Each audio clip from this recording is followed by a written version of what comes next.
اتجلو فیہا من یفسدو فیہا، جب خدا نے کہا کہ میں زمین میں خلیفہ بنانے والا ہوں تو اس کا جواب فرشتوں نے دیا تھا کہ تو ایک ایسی شے بنانے والا ہے کہ جو فساد برپا کرے گی اور خون بہائے گی. وجہ کیا ہے کہ ابھی تک تو ہم تیری تسبیح کرتے ہیں، ہم تیرے آگے سجدہ ریز رہتے ہیں، تو نے جو احکامات دیے ہیں یا فالون ما یؤمرون، کہ جو کچھ امر ہوتا ہے، جو کچھ حکم ہوتا ہے، ہم اس کی پیروی کرتے ہیں. اب یہ تو نے ایک ایسی مخلوق بنا دی ہے جس کو تو نے قدرت دے دی، جس کو تو نے فری ول دے دی، جس کو تو نے کریٹیوٹی دے دی، جس کو تو نے بے شمار صفات دے دی، لیکن ایک کیا شے نہیں دی، وہ ہارمنی جو تیرے اندر. کہ ہمارا منصب یہ بتاتا ہے کہ ہمارا مقصد کیا ہے، کہ ہماری پوزیشن، ہم کون ہیں، اس سے ہمیں معلوم ہوتا ہے کہ ہم نے جانا کہاں ہے، ہم نے کرنا کیا ہے. ہمیں یہ بھی معلوم ہو گیا ہم کون ہیں، ہمیں یہ بھی معلوم ہو گیا کہ ہماری صفات کس طرح کی ہیں. اب ہمارا مقصد بال کے نزدیک خودی کی تعمیر کا مطلب یہ ہے کہ اب آپ ان صفات کی تعمیر کرتے چلے جائیں، اب آپ ان صفات کی نمو کرتے چلے جائیں، آپ ان کو ایڈیفائی کرتے چلے جائیں اور ان کے اندر ایک ہارمنی پیدا کریں. وہ ہارمنی اس طرح کی ہارمنی جس طرح کی ہارمنی خدا کی ذات میں موجود ہے. ٹھیک ہے، تو ہمارا آئیڈیل، انسان کا آئیڈیل کوئی دوسرا انسان نہیں، خدا کی ذات ہے. اور اس آئیڈیل تک پہنچنے کے لیے جو ماڈل ہمیں دیا گیا ہے، لقد کان لکم فی رسول اللہ اسوۃ حسنہ، وہ رسول اکرم صلی اللہ علیہ وسلم کی ذات. تمام تر جو ارتقاء، کائناتی ارتقاء ہے جو ہمارے سامنے ہے، انسان کی خودی اس کی آخری شکل ہے. یہ تمام تر ارتقاء انسان کی شخصیت تک پہنچا ہے، اور اس کے بعد جتنا ارتقاء ہوگا وہ انسان کی اپنی خودی کے دائرے میں ہوگا، وہ انسان کے ہاتھوں سے ہوگا. تو انسان کو شعور دیا گیا ہے اس لیے کہ اس کے آگے تعمیر کا کام انسان نے کرنا ہے. خدا تخلیق کر رہا ہے، وہ اس کائنات میں چیزوں میں اضافہ کر رہا ہے، ان کی تکوین میں اور ان کی ترتیب میں اور ان کی تعمیر میں، ان کی تکمیل میں انسان نے اس کے ساتھ شامل ہونا ہے. یہ اقبال کے نزدیک انسانی خودی کی ڈیسٹنی ہے.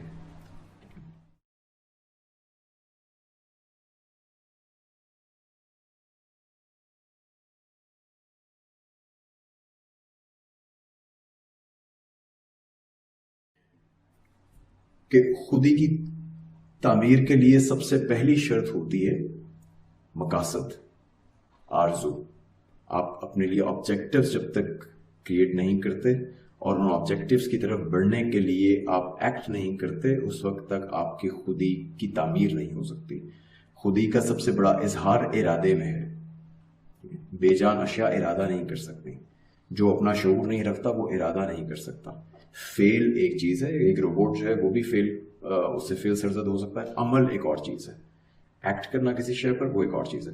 تو آپ کا جتنا بڑا مقصد ہوگا اتنی بڑی اس میں خودی کی تعمیر ہوگی. اور ہمارے مقاصد خدا ہی کے دیے ہوئے مقاصد ہونا چاہیے. جیسے ایک مقصد ہو گیا اپنی صفات کو کرنا، اور دوسرا مقصد جسے قرآن دیتا ہے اعمال صالح، آپ جس شے کو چھوئیں اس سے پہلے سے بہتر کر دیں، اس کی تعمیر میں اپنا حصہ ڈال دیں، جہاں جائیں خیر بانٹیں. یہ اور پوری کائنات کو ہم اس کے کسٹوڈین ہیں، ہم نیچر کے کسٹوڈین ہیں. اس کو بہتری کی طرف سفر میں ہم اس کو ساتھ لے کر چلیں، اور اس کی کنسٹرکشن میں اس کی ایک پروڈکٹیولی ہم اپنی کنٹریبیوشن دیں.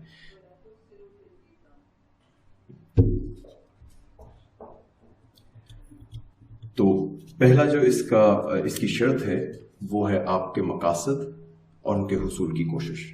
جہد کے بغیر، اسٹرگل کے بغیر خودی آپ کہہ لیجئے کہ وہ معدوم ہو جاتی ہے. خودی آہستہ آہستہ وہ ڈی جنریٹ ہو جاتی ہے. اور اس میں مقاصد کے حصول میں ہمارے لیے فیول کا کام کیا چیز کرتی ہے، بلکہ کیا چیزیں کرتی ہیں. یہاں پہ ہم صرف اقبال کی جو ٹرمینالوجی اس کو تھوڑا سا ٹچ کرتے ہیں، آپ اس کو تاکہ خودی کے ساتھ ریلیٹ کر سکیں. ایک ہے ایمان. جب تک آپ کو اپنی منزل پہ یقین نہیں ہے، اس کے حصول پہ یقین نہیں ہے اور اپنے اوپر یقین نہیں ہے، تب تک آپ موو نہیں کر سکتے. اور دوسرا ہے عشق.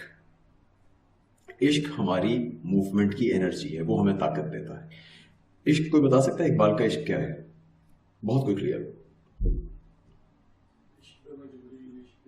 نہیں، شعر نہیں بولنا، بتانا ہے.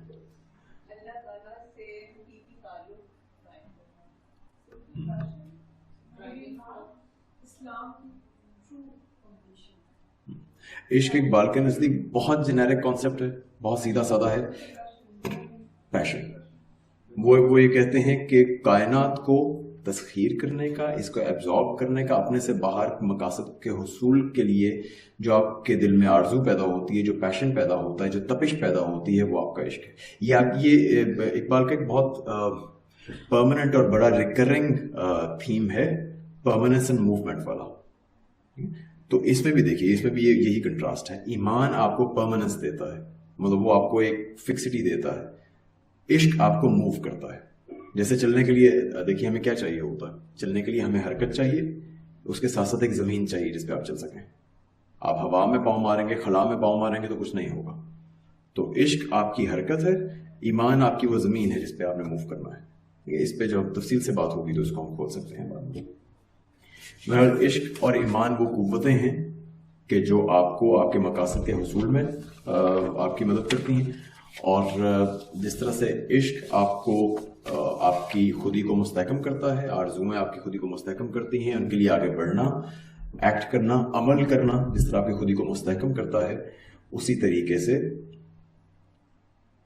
میں عشق پہ تھوڑی سی بات اور کرنا چاہ رہا ہوں لیکن میں وہ اس کے جملہ مکمل کر لوں. جس طریقے سے عمل آپ کی خودی کو مستحکم کرتا ہے، سوال، یہ بھی اقبال کا ہی ایک خاص ٹرم ہے جس کو استعمال کرتے ہیں، سوال آپ کی خودی کو کمزور کرتا ہے. سوال کا مطلب ہے کسی بھی شے کے لیے دوسروں کا محتاج ہو جانا. وہ ہوتا کہ یہ بھی کہتے ہیں، بلکہ وہ جو نوٹس آپ کو ملیں گے اس میں بھی شاید لکھا ہوگا کہ ایون جو آپ کی انہیریٹنس ہے، جو کچھ بھی آپ کو انہیریٹڈ ملا ہے، جو کچھ آپ نے خود اپنے ذریعے سے حاصل نہیں کیا، اپنی خود جد و جہد سے حاصل نہیں کیا، وہ بھی سوال کے زمرے میں آتا ہے اور وہ آپ کی خودی کو کمزور کرتا ہے. کسی شے کو بغیر محنت کے پا لینا خودی کے لیے موت ہے. عشق پہ اقبال کے عشق میں ایک چیز اور بھی ہے، دو چیزیں اور ہیں بلکہ. ایک تو خودی کے ساتھ اس کا ایک اور تعلق بھی ہے. اقبال کے نزدیک عشق وہ چیز ہے جو آپ کی خودی کو مستحکم ویسے بھی کرتی ہے. ایک تو وہ حصول کے لیے جو آپ جد و جہد کرتے ہیں تو مستحکم ہوتی ہے نا، یہ آپ کی خودی کو زیادہ ڈیفائن کرتی ہے. کس طرح سے زیادہ ڈیفائن کرتی ہے کہ عشق کے دو پولز ہوتے ہیں، ایک سبجیکٹ اور ایک آبجیکٹ. آپ کسی کے عشق میں مبتلا ہوتے ہیں نا، کسی شے کے، کسی مقصد کے، کسی شخص کے، جو بھی اس کی صورت ہو.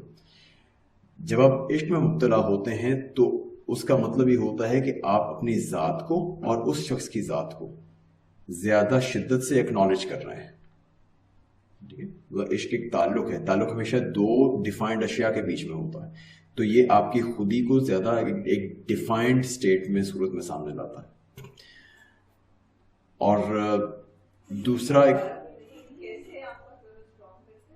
مطلب اس کی ڈیفینیشن کو زیادہ اسٹرانگ کرتا ہے، خودی کو زیادہ اسٹرانگ ان معنوں میں کہ اس کو زیادہ ویل ڈیفائنڈ بنا دیتا ہے. دو اینڈز کے بیچ میں ایک تعلق کا نام عشق ہے. تو تعلق ہمیشہ کیونکہ دو اشیاء کے بیچ میں ہوتا ہے، اور ایک خودی جو ہے اس میں ایک ڈیفائننگ چیز اس کی انڈیویجویلٹی ہے، اس کی انفرادیت ہے، اس کا فرد ہونا ہے. تو عشق اس کو زیادہ آپ یوں کہہ لیجئے کہ زیادہ ایکسینچویٹ کر دیتا ہے، ایمفیسائز کر دیتا ہے اس کی انفرادیت کو، اس کے فرد ہونے کو. جی وہاں سے کچھ سوال اٹھاتا چاہے آپ کچھ پوچھ لیں.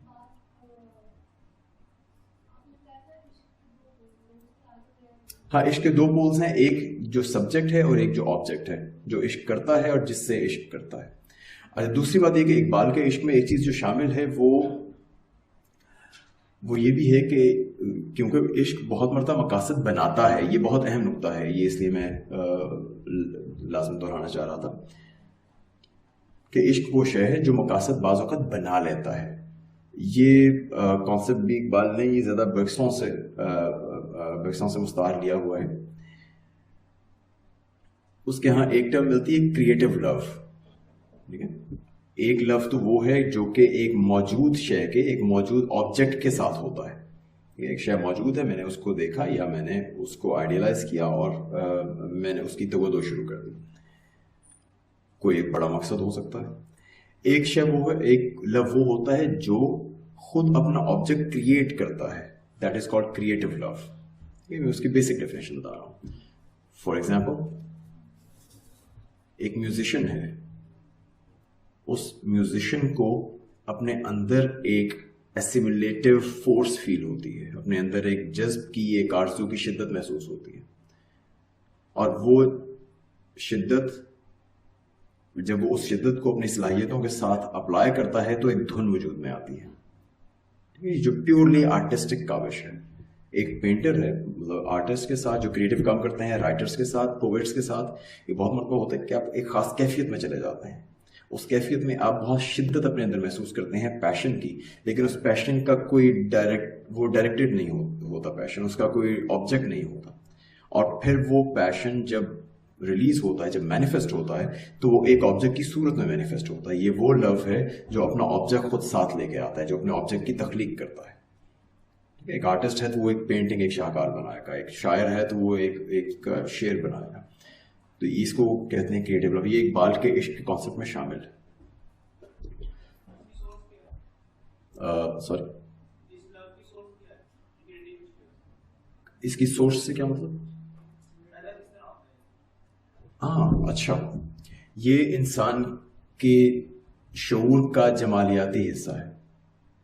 انسان کے شعور, یہ بھی تھوڑا سا تفصیل طلب بات ہے, انسان کے شعور کے کچھ حصے ہیں, کچھ پارٹس ہیں, یا ہم اس کو حصوں میں ڈیوائڈ کرتے ہیں اپنی آسانی کے لیے.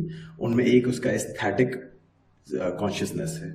یہ وہ ایستھیٹک کانشیسنیس ہے جس کو اپلائی کرتے ہیں تو جو یہ چیز وجود میں آ گئی. اور یہ بھی خدا کی وہ ہمارے نظریے کے مطابق یہ خدا کی اسی جو روح کی ودیت ہے, یہ اسی کا مظہر. اچھا, یہ تو ہو گیا وہ. اس کے بعد اقبال کی ایک بہت سیدھی سی راہ سلوک ہے, وہ صوفیہ کی راہ سلوک ہوتی ہے اپنے ایک مقام تک پہنچنے کے لیے, منزل تک پہنچنے کے لیے. تو ایک راہ سلوک ہے اقبال کی کہ سٹیپس کیا ہیں جس سے ہماری خودی کی تعمیر ہوتی ہے. تو اس میں یہ مقاصد وغیرہ جو ہیں یہ تو چل رہے ہیں. یہ بات جو ہم نے کی کہ عمل آپ کو مستحکم کرے گا, بے عملی آپ کو کمزور کرے گا. ان کے 3 سٹیجز ہیں وہ کہتے ہیں. پہلی سٹیج میں آپ یہ کرتے ہیں کہ جو دیے گئے قوانین ہیں ان کے مطابق خود کو ڈسپلن کرتے ہیں. بالکل سمپل. آپ اپنے اوپر کچھ قدغن لگاتے ہیں, جیسے خدا نے بھی کہہ دیا نا کہ کتب اعلیٰ نفس رحمہ, کہ اس نے اپنے اوپر رحمت جو ہے وہ نافذ کر لی, ایک طرح سے عائد کر لی. تو آپ کچھ رولز اینڈ ریگولیشنز, کچھ نظم و ضبط کے مطابق اپنے آپ کو ڈھالتے ہیں. اس سے یہ ہوتا ہے کہ آپ کی صلاحیتیں منتشر نہیں ہوتی, ادھر ادھر نہیں بھٹکتی, اور آپ کی خودی کی جتنی بھی امکانات ہیں وہ چینلائز ہونے لگ جاتے ہیں. تو اس میں اب وہ رولز اور ریگولیشنز کہاں سے ملیں گے؟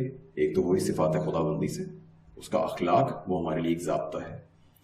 دوسرا شریعت, بالکل سی مطلب اسلام کا یہ جو ہے وہ آپ سمجھ لیجیے اقبال نے جتنی خودی کی بات کی اس کی گلوریفیکیشن, اسی کی گلوریفیکیشن ہے. ان کا ماخذ اسلام ہی ہے. تو آپ کو جو قوانین دیے جا رہے ہیں, خیر و شر کے جو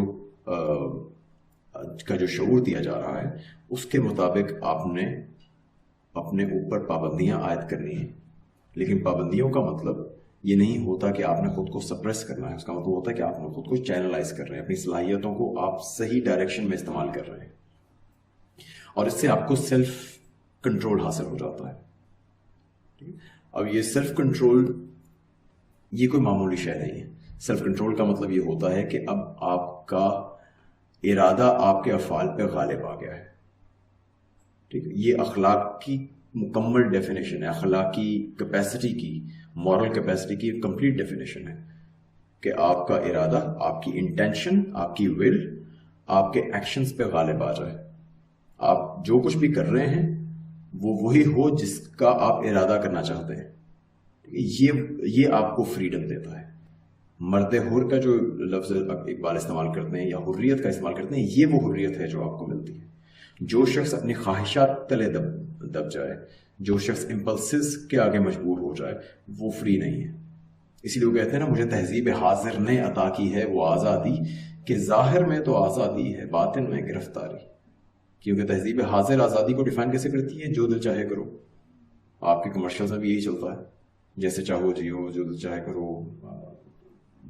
تو یہ آپ کو بالکل جانوروں کے درجے میں گرا دینے والی بات ہے کہ آپ اپنی صرف انسٹنکٹ سے آپ کا رابطہ رہ جاتا ہے, اور آپ اپنے ول کو مفلوج کر دیتے ہیں, اس کو پیرالائز کر دیتے ہیں. انسان اخلاقی ہو ہی نہیں سکتا وہ اپنے اخلاق کو عمل میں لا ہی نہیں سکتا جب تک اس کو اپنے ارادے پہ کنٹرول نہیں ہے.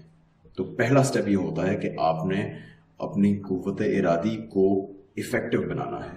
آپ جو کچھ بھی کریں وہ آپ کے اپنے ارادے سے، اپنی ول سے پھوٹا ہوا ہو. وہ اس لیے نہ ہو کہ کھانا دیکھ کے آپ مچل گئے اور آپ سے رکا نہیں جا رہا، وغیرہ وغیرہ. Got the point. اس کے بعد اخلاق کا دوسرا درجہ یہ ہوتا ہے کہ پھر آپ کا جو اپنے اوپر اختیار ہے، اب آپ اپنے تمام تر ارادے کو خدا کے ارادے کے تحت دے دیں کہ جو کچھ رولز اینڈ ریگولیشن اس نے بتائے ہیں اس کو آپ اپنے اوپر لاگو کر لیں. تو یہ دونوں اینڈس پہ، جو آپ ان دو اینڈ سے جڑتے ہیں تو پھر آپ ایک اخلاقی وجود کہلا سکتے ہیں.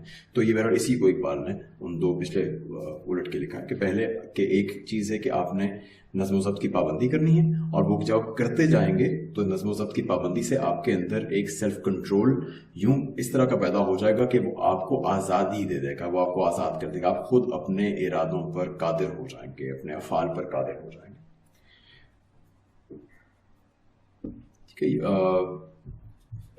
تو اسی سے پھر وہ جو اقبال کا وہ فقر اور سلطانی اور حریت اور یہ جتنے بھی الفاظات دیکھتے ہیں وہ سب ان کانسیپٹ سے جڑے ہوئے ہیں. اس کے بعد پھر باری آتی ہے کہ جب آپ یہاں تک پہنچ جاتے ہیں، آپ نے خدا کی صفات کو اپنے اندر منعکس کرنا شروع کر دیا، اس کے ساتھ ایک قربت میں چلے گئے، خدا کے ساتھ وہ ایک تعلق بنا لیا جو ہارمنی والا تعلق ہے، اور اپنے اوپر کنٹرول کر لیا کہ اب آپ کے ارادے، خدا کا ارادہ آپ کے ارادے پہ غالب ہے اور آپ کا ارادہ آپ کے افعال پہ غالب ہے. اب آپ خدا کے زمین میں نائب بننے، کہلانے کے قابل ہیں. اب آپ جائیے کائنات کی تسخیر کیجیے. ابھی ساری کائنات آپ ہی کے لیے ہے. وہ جو خدا کہتا ہے کہ میں نے انسان کے لیے اس کائنات کو جو کچھ اس میں مسخر کر دیا ہے، تو وہ اس تسخیر کے لائق کا آپ بنے. یہ ہے وہ مرد مومن جو اقبال کے لیے کے نزدیک تمام تر ارتقاء کا مقصود ہے، مطلوب ہے. ٹھیک ہے. اب اس میں اگر آپ کبھی وہ اسرار خودی وغیرہ پڑھیں گے تو اس میں اقبال کے نزدیک ارتقاء جو ہے یہ بہت تاریخی حیثیت رکھتا ہے کہ ہم جیسے چلتے جا رہے ہیں تو یوں چلتے چلتے ایوالو ہو کے ایک ایسی جماعت پیدا ہوگی جو کہ اس طرح کی ان صفات کی حامل ہوگی. بعد میں اقبال نے اس سے اس کانسیپٹ کو وڈرا کر لیا تھا. یہ زیادہ کانسیپٹ جو ہے وہ نیٹشے سے مستعار ہے، اس سے سپرمین سے. تو یہاں پہ پھر یہ ہے کہ اقبال کے نزدیک یہ ہر انسان کی تقدیر ہے کہ وہ اپنے آپ کو اس طرح سے ڈھالے اور اپنی خودی کی یوں تعمیر کرے اور یہاں تک پہنچ رہا ہے. اور پھر آپ کو یہ حکم دیا جاتا ہے کہ اب آپ خدا کے کائنات میں اس کی تعمیر میں شامل ہوں اور امر بالمعروف اور نہی عن المنکر کے آپ کسٹوڈین بن جائیں. ٹھیک. اب یہاں تک سب سے پہلے ہم نے یہ دیکھ لیا خودی بنیادی طور پر کیا ہے، انفرادیت جو آپ کو عطا کرتی ہے، جو فرد بناتی ہے. پھر اس کی کچھ صفات ہیں. ایک صفات وہ ہیں جو جانوروں کے درجے کی ہیں، ان کے کچھ انسٹنکٹس ہیں، کچھ ان کی باڈلی کیریکٹرسٹکس ہیں، پراپرٹیز ہیں جس سے وہ موو اراؤنڈ کرتے ہیں. پھر انسان کو خدا نے اپنی روح میں سے عطا کیا تو انسان کا درجہ بہت بلند ہو گیا. اس میں بہت ساری وہ صفات آ گئیں جو اصل میں صرف خدا کے پاس تھیں، یا لم یشاء جس کو اس نے چاہا ہو، اور وہ اس کے دائرہ بشریت میں چھوٹی ہو کر اس کے پاس اس کے حصے میں آ گئی. تو اور پھر خودی کی تعمیر یہ ہوئی کہ ہمیں پہلے ان کی نمو کرنی ہے اور خدا کے ساتھ ہم آہنگ کرنا ہے، خدا کے اخلاق کے حساب سے اپنے اخلاق کی تعمیر کرنی ہے، اس کے رنگ میں رنگے جانا ہے، اور دوسری طرف ہمیں اپنے ارادوں پر قابو پا کر اس کائنات کو ایک معنویت عطا کرنی ہے. یہ کائنات کا تمام تر ارتقاء ہم پہ آ کے رک گیا ہے اور اس ارتقاء کو آگے ہم نے لے کے جانا ہے، اس کائنات کی تکمیل کرنی ہے. یہ اقبال کا خودی کا کانسیپٹ ہے ایک اس میں نٹشل. جی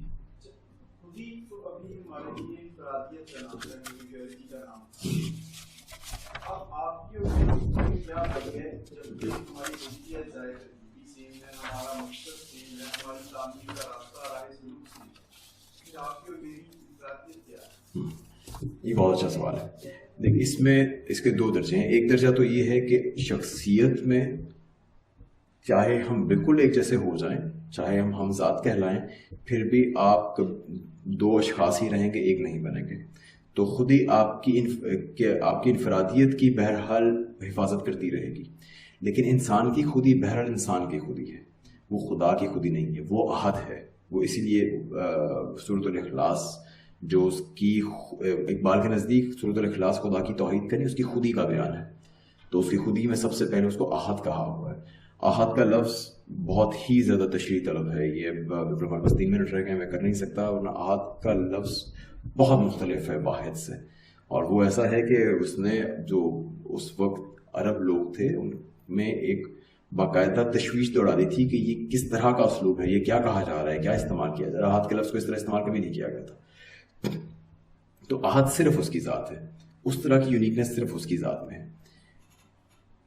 لیکن انسان کو بہرحال ایک انفرادیت اس کی خودی ہی عطا کرتی ہے کہ آپ بہرحال ایک الگ فرد رہیں گے چاہے آپ ایک جیسے کام کریں. دوسری چیز، خودی نے آپ کو امکانات جو عطا کیے ہیں، امکانات کا مطلب کہ آپ کے پوٹینشیلز جو ہیں اور آپ کی پاسبلٹیز جو ہیں وہ اس حد تک لامحدود ہیں. اقبال کے یہی کہتے ہیں کہ انسانی خودی کی پاسبلٹیز انفینٹ ہیں.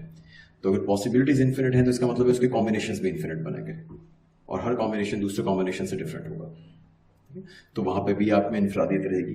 لیکن بہرحال یہ سوال تب بھی اس حوالے سے بہت اچھا ہے کہ یہ اقبال کے ایک فلسفے کے بہت ہی مشکل، اگر میں اس کو کہوں تو یہ مشکل ان میں سے، یا اگر میں کمزور کہوں تو کمزور اس میں سے پہلوؤں میں سے ہے کہ مثال کے طور پہ آپ کو جو نوٹس دیے جائیں گے اس میں ایک بڑا دلچسپ آپ دیکھیں گے بات کہی گئی ہے کہ خدا جو ہے وہ یونیک موسٹ ایگو ہے، وہ سب سے منفرد خودی ہے، اور انسان کا اپنی خودی کے استحکام کا طریقہ یہ ہے کہ وہ خدا کی خودی کے خود کو قریب تر کرتا جائے اور اس طرح سے خود بھی یونیک ہو جائے. تو اب اس بات کے اپنے اندر ایک کانٹرڈکشن ہے کہ دو چیزیں جب ایک جیسی ہوتی ہیں، جب مماثل ہوتی ہیں تو وہ یونیک نہیں رہتی. تو اور اس بات کو اقبال نے کم کھولا ہے. تو لیکن بہرحال اس میں یوں کہہ لیں کہ بہت ساری باتیں، کم باتیں ایسی ہیں لیکن کچھ باتیں ہیں کہ جنہیں ہمیں بعد میں شاید ہمیں مدد تصوف سے لینی پڑے ان کو جسٹیفائی کرنے کے لیے. اور کچھ ایسی بھی چیزیں ہیں جو کہ اقبال کے مکاشفات ہیں. یہ غالباً کہیں بات کہی بھی گئی ہے، اقبال نے بات کہی بھی ہے کہ میں نے کچھ باتیں وہ لکھی ہیں جو میں نے اپنی واردات قلبی لکھی ہے، جو میں نے ایکسپیرینس کیا ہے اپنے اندر، وہ میں نے لکھ دیا ہے وجدانی سطح پہ جو ایکسپیرینس کیا ہے. اور کچھ باتیں ایسی ہیں جنہیں میں خود بھی نہیں سمجھتا، تو وہ سمجھنے میں دشواری ہوگی. وہ ہو سکتا ہے کہ آپ کسی درجے پہ ایکسپیرینس کریں. تو بہرحال یہ انفرادیت دینے کی حد تک یہ بات پوری طرح سے جسٹیفائڈ ہے. پوٹینشیلز کے ڈفرینٹ کمبینیشنز دینے کی حد تک یہ بات پوری طرح سے جسٹیفائڈ ہے. لاسٹ منٹ بھی نہیں رہا. بہت شکریہ جی، تھینک یو سو مچ.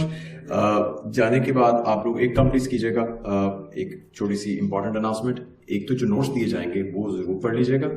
اس میں یہ ہم نے جتنی بات کی ہے آپ کو اس کی ایک سمری ہو سکتا ہے مل جائے، ہو سکتا ہے کچھ سوالات ہوں وہ ہم آئندہ کبھی ان کو ایڈریس کر سکیں گے. دوسرا، نیکسٹ لیکچر کے لیے آپ لوگوں نے نیکسٹ سیشن کے لیے ریکنسٹرکشن کا پریفس پڑھ کے آنا ہے. ٹھیک ہے، اس کا جو دیباچہ ہے، جو پریفس ہے 1 پیجر ہے، وہ آپ نے پڑھ کے آنا ہے. اور اس پہ ہم گفتگو کریں گے، کوشش کریں کہ اس کا اردو ترجمہ نہ پڑھیں.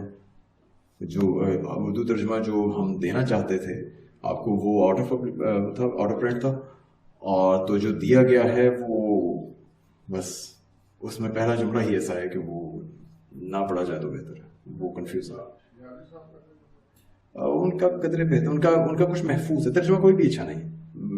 اگر میں اپنے حوالے سے بات کروں، ترجمہ کوئی بھی اچھا نہیں ہوتا. اور ان میں بھی بے شمار جگہوں میں نے جو ترجمہ بھی دیکھا ہے، میں نے بہت کم دیکھا ہے، میں ڈائریکٹ ٹیکسٹ ہی پڑھتا ہوں، تو ترجمہ میں نے بہت کم دیکھا ہے. لیکن جو بھی دیکھا ہے اس میں ترجمے سے زیادہ تفسیر ہو جاتی ہے. وہ مطلب یہ تفسیر تو نہیں کہنا چاہیے، لیکن ان کا اپنا سبجیکٹیوٹی اس میں آ جاتی ہے، ان کی اپنی فہم اس میں آ جاتا ہے، ان کی اپنی سمجھ اس میں آ جاتی ہے. تو ان کی انڈرسٹینڈنگ پڑھنے سے بہتر ہے کہ آپ ڈائریکٹ ٹیکسٹ پڑھیں. اور یہ والا ترجمہ تو بالکل غلط ہے. بہت ساری جگہوں پہ الفاظ کا ڈائریکٹ لغوی ترجمہ ہی غلط کیا ہوا ہے. تو سید نذیر نیازی صاحب کا اس لیے کچھ محفوظ ہے کہ وہ اقبال کی اپنی نظر سے گزرا ہے. انہوں نے جب لکھا، ترجمہ کیا تھا تو اقبال اس وقت حیات تھے، اور انہوں نے اقبال نے اس کو پڑھا ہے. اس پہ بعض جگہوں پہ وہ انہوں نے اصلاح بھی کی ہے، تو اس لیے وہ قدرے محفوظ ہے. بہت شکریہ، تھینک یو سو مچ.